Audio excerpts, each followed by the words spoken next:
20年前、頭角を現しめきめきと成長した企業がある。現在は大きな会社となり、毎年新卒社会人に向けた企業説明会など大規模な会場を借りて行うほど、メディアなどに取り上げられることも多い。傍から見たら、その会社で働いている誰もが幸せに見えるだろう。選ばれた人間、エリートだけが働ける職場。けれどそんなものはただの桃源郷。一流企業で働いたとしても必ず闇の一面がある。俺はこの会社で設立当初から働く古参従業員。50代も半ばになり、今では問題児部屋と呼ばれる庶務課で課長を務めている。会社の中ではこの課に左遷されると首が近いとささやかれているようだ。実際花形の営業かなんかに比べれば雑務ばかりで地味な仕事ばかり。それでもこの大きな会社にはやらなくていい仕事なんてない。従業員全員が気持ちよく仕事をするために支え合っている。確かに庶務課には癖の強い従業員ばかりだ。それでも彼らは私の大切な部下。一人一人をきちんと評価したいと思っている。廊下の電球が切れてる。早く直しなさいよ。ある日いつものように仕事をしていた俺たちの前にイライラした様子で入ってくる社長の姿があった。穏やかな空間は一瞬にしてピリつき、他の社員たちも口をつぐむ。そもそもお払い箱のあんたたちに情けをかけてあげてるんだから、言われる前に自主的に直しなさいよ。声を荒げながら俺を睨みつける清水社長。彼女が今のこの会社のトップだ。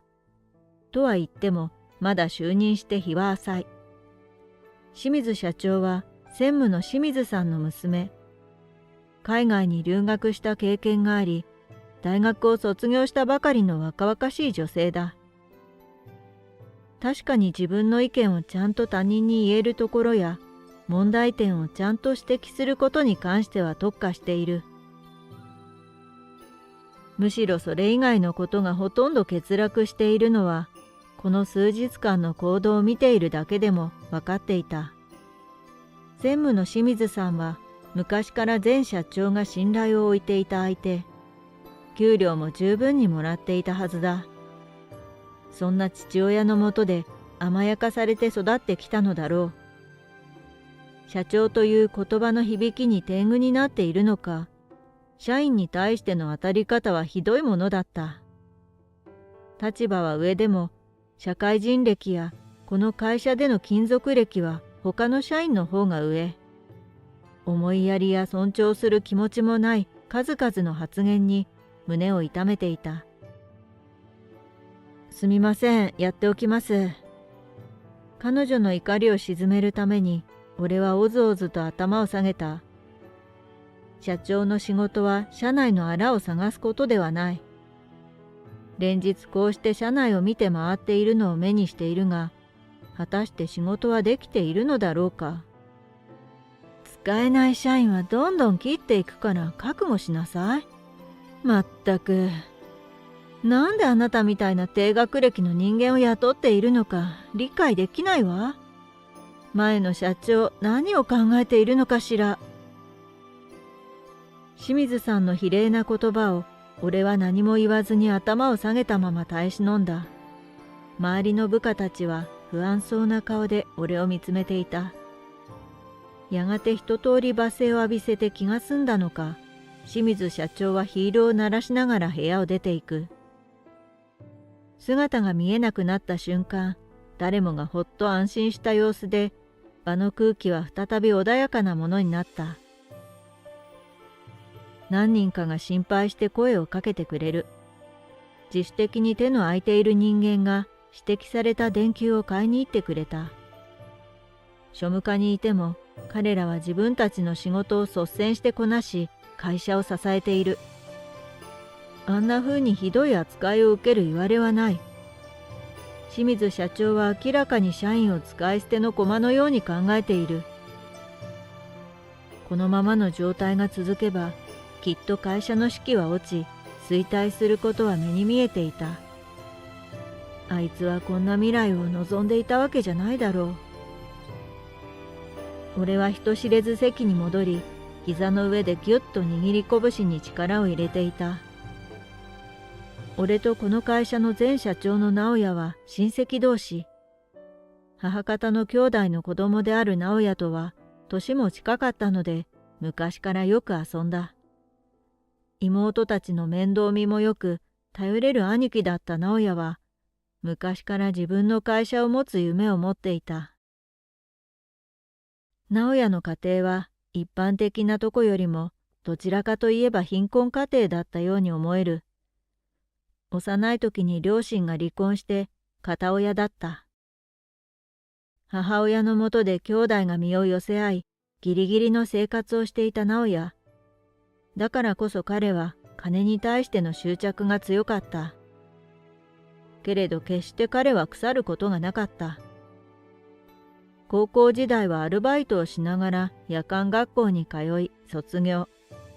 もともとアルバイトをしていた会社の社員になり、一生懸命に働いていた。そしてその真面目さや勤勉さが得意先の社長の目に留まり、経営についてを学んだ後、その社長に出資を受けてこの会社を設立。分け隔てない全員がのびのびと働ける環境にしたいと常々口にしていた。一方俺の家庭はもともと父親が資産家の息子だったため、裕福な生活を送ってきた。もちろん直哉のことは気になっていたので、たびたび食事に誘ったり、うちで面倒を見たりすることもあった。苦学生だった直哉とは違い、俺は定められた有名私立大学附属の学校を幼少期からエスカレーターで進学し、大学を卒業。とある企業で数年間働き、社会経験を積んだ後、父が経営していた会社を引き継ぐことになっていた。会社を引き継ぐタイミングで直哉の起業が決まり、彼はたびたび父のアドバイスを受けるために家に訪れるようになる。そんな中、自分一人では心もとないと、俺に会社に入ってほしいと懇願してきたのだった。もちろん俺は父の会社を任されることになっていたので、普通に働くことは厳しい。直哉もそれは理解していた。普通の社員として働かなくていい。非常勤で庶務課にいてほしいんだ。俺との関係も周りが気遣うので隠しておこう。俺が見られない会社の社員たちの悩み相談や内部告発に寄り添ってほしい。直哉の気持ちを汲んだ俺は、週に3、4日出勤する非常勤としてこの会社に勤め始めた。当初の意向通り、自分の会社のことはもちろん、直哉との関係も経歴もすべて隠してある。誰もが庶務課の課長という肩書きでしか俺のことを知らない。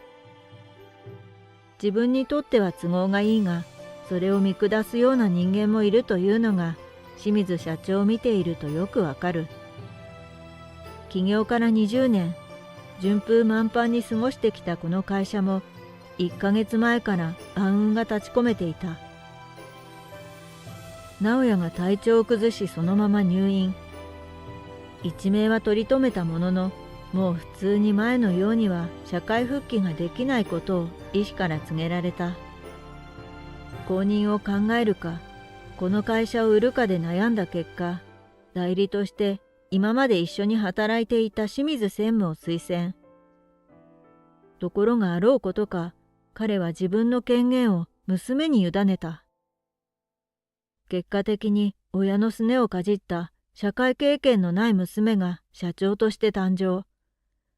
大元の仕事は父親の清水専務がこなしているのだろう。すがすがしいほどに会社を私物化しようとしている魂胆が見え見えで虫唾が走る。けれど直哉と約束している以上、俺が出しゃばることもできない。乗りかかった船だ。せめて最後まで行く末を見ることにしよう。清水社長が就任して半年が経ったある日、社内に衝撃が走った。合併？驚きで現実を受け止めきれない。俺は呆然と口を半開きにしたまま、他部署の部長から話を聞いていた。どうやら清水社長の傲慢なやり方や専務の身勝手さについていけないと、重役含め多くの社員がこの会社を去った。そのおかげで人員が大幅に減り、人手不足な部署が多発。得意先にも影響が出始め、それをカバーできないまま、半年間のうちに会社は巨額な赤字を叩き出していたのだ。もちろん周りの会社にもその噂は瞬く間に広がり、多くの協力会社がうちとの契約を打ち切っていた。このまま回復する見込みもない。清水専務は困り果てて、勝手に他の会社との吸収合併の話を進めてきたらしい。それが今明るみに出てきた。今まで何も知らされてこなかった社員たちはもちろん動揺が隠せない。普通に存続していれば倒産や赤字の心配がなかったこの会社。直哉が必死で成長させてきた努力を一瞬で水の泡にされ、俺は怒りがこみ上がっていた。合併の話が持ち上がっている会社の社長が直々に契約と内部調査をしに来るという話を聞きつけ、俺はそのタイミングで社長室に乗り込む計画を立てた。なんで呼んでもいないあんたがいるの？出て行きなさい。契約当日、社長室に来客があったのを確認できた俺は、そのまま社長室にやってきた。突然現れる俺に顔をしかめる清水社長。いつものように俺をゴミのような扱いで蔑んだ視線を向ける。しかしそんなことにはお構いなし。俺は来客席に座る合併会社の社長、熊田さんに声をかけた。ご無沙汰してます熊田さん。お元気ですか？挨拶する俺に視線を向けると、熊田さんは慌てて席から立ち上がり、深々と頭を下げる。気がつかずに申し訳ございません。お久しぶりです。どうしてここに？熊田さんはこの会社と昔から交流のある一流企業の社長。俺とも古くから面識がある。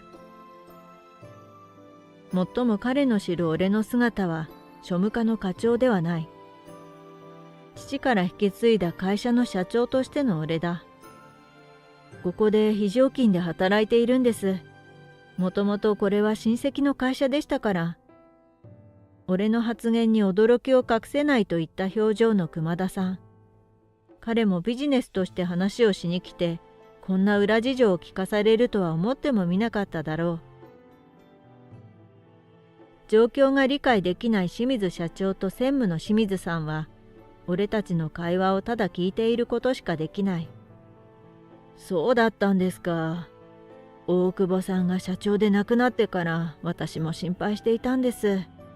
何かあったら社員たちを助けてほしいと言われていたのですが、あなたがいるなら私の会社がどうにかしなくても良さそうですね。あっさり身を引いた熊田さんに清水社長は慌ててすがりつく。何も言わずにうなずいていた俺に鋭い視線を向けながら、彼女は大声を上げた。低学歴の窓際族の分際で何を出しゃばっているの？会社のお荷物が。その言葉を聞いて熊田さんは愕然。曲がりなりにも会社の前社長との関係を公表したばかりだというのに、ここまで俺を罵倒する清水社長に呆れているようだった。低学歴って冗談でしょ？彼はちゃんと私立大学まで卒業していますよ。それにこの会社以上に大きな会社の社長だ。何も知らないからといって、ここまで愚かだとは。熊田さんが俺の会社名を出した瞬間、清水社長と専務はみるみるうちに顔を青ざめさせる。それまで自分たちより年収も少ない低学歴の社員だと俺をバカにしていたのだから無理もない。俺自身、直哉との約束があるため、メディアへの顔出しは一切していなかったし、この会社でも偽名で働いていた。